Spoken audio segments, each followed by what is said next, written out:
नमस्कार मित्रांनो, आज मी आपल्यासाठी पेंटाचा कीबोर्ड आणलेला आहे, तो पण कॉम्बोमध्ये. त्याची अनबॉक्सिंग आज आपण करणार आहोत. हा पेंटाचा कीबोर्ड, याची अनबॉक्सिंग करतोय मी.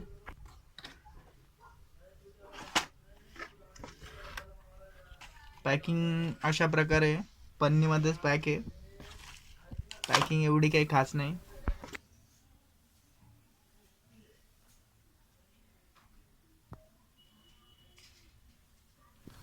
हा कीबोर्ड मी ऑफलाईन मार्केटमधून 450 रुपयात घेतलेला आहे. कीबोर्ड हा प्राईसच्या हिशोबाने जरा ठीकठाकच आहे. प्लास्टिक क्वालिटी आहे, एवढं काही खास नाही.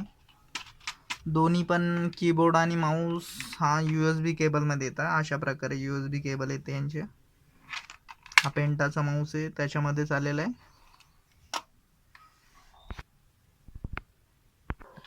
यापूर्वी मी हा डेलचा यूज करत होतो. हा डेलचा आहे.